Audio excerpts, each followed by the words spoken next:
দেখো বোর্ডে একটা ভার্ব লেখা রয়েছে, ভার্ব কি না ডাই। এই ডাই ভার্বটার মানে তোমরা জানো যে মারা যাওয়া।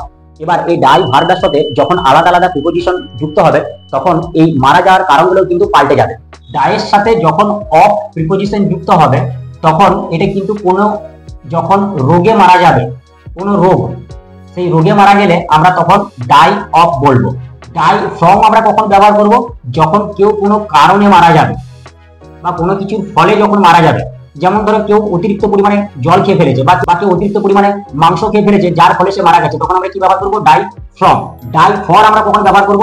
যখন দেশের জন্য বা মহান কোনো কাজের জন্য যখন তার নিজের জীবন উৎসর্গ করবে তখন আমরা ডাই ফর ব্যবহার করব। ডাই বাই প্রিপোজিশনটা কখন ব্যবহার করব না, এই ডাই বাই প্রিপোজিশনটা আমরা যখন কোনো ইচ্ছাকৃতভাবে যখন মৃত্যু বোঝাবে, ইচ্ছাকৃতভাবে কিরকম, যেমন ধরো কেউ সুসাইড করে নিয়েছে, কেউ বিষ খেয়ে ফেলেছে, কেউ ডুবে গেছে, কেউ হাত কেটে ফেলেছে, এইরকম যখন কোনো ইচ্ছাকৃতভাবে মৃত্যু বোঝাবে তখন আমরা ডাই বাই প্রিপোজিশন ব্যবহার করব। এই ডাই প্রিপোজিশনটা আমরা কখন ব্যবহার করব? যখন কেউ শান্তিতে মারা যায়, বলি না ডাইড ইন পিস।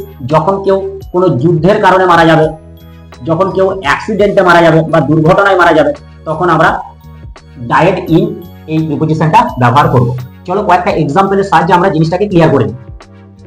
দেখো ফার্স্ট সেন্টেন্সে বলা আছে he died dash cancer, cholera বা ম্যালেরিয়া। ক্যান্সার, কলেরা, ম্যালেরিয়া এগুলো সব কি? এগুলো সব ডিজিজের নাম, অর্থাৎ রোগের নাম। এবং এই প্রত্যেকটা রোগ হচ্ছে ইন্টারনাল রোগ, আমাদের মানে আমাদের শরীরের ভেতরকার রোগ। তাহলে এখানে আমরা কি ব্যবহার করব? Died of. He died of cancer অথবা কলেরা অথবা ম্যালেরিয়া। নেক্সট সেন্টেন্স দেখো হি ডায়েড ড্যাশ হাঙ্গার অথবা ওভারইটিং। ওভারইটিং মানে হচ্ছে অতিরিক্ত খাবার ফলে বা খাবার ফলে বা খাবার কারণে যখন মারা যাবে তখন আমরা কি ব্যবহার করব? ফ্রম ব্যবহার করব। হি ডায়েড ফ্রম হাঙ্গার অথবা he died from overeating. Next sentence দেখো many freedom fighters died dash our country. অনেক স্বাধীনতা সংগ্রামী রয়েছে যারা আমাদের দেশের জন্য কি করেছে? তাদের জীবন উৎসর্গ করেছে। কোনো দেশের জন্য বা মহান কাজের জন্য যখন কেউ জীবন উৎসর্গ করবে তখন আমরা ফর প্রিপোজিশন ব্যবহার করব। তাহলে কি হবে? Died for. নেক্সট সেন্টেন্স দেখো হি ডায়েড ড্যাশ পয়জন অথবা সুসাইড।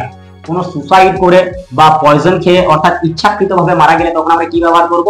বাই প্রিপোজিশন ব্যবহার করব। হি ডায়েড বাই পয়জন অথবা সুসাইড। নেক্সট সেন্টেন্স দেখো many passengers died dash a train accident. কোনো দুর্ঘটনার কারণে বা অ্যাক্সিডেন্টের কারণে যখন মারা যাবে তখন আমরা কি ব্যবহার করব? ইন প্রিপোজিশন ব্যবহার করব। তাহলে আমরা এখানে কি লিখবো? Died in a train accident. Next sentence দেখো soldiers died dash the war. কোনো যুদ্ধের কারণে কেউ যদি মারা যায় তখন আমরা কি ব্যবহার করব? ইন ব্যবহার করব। Soldiers died in the war.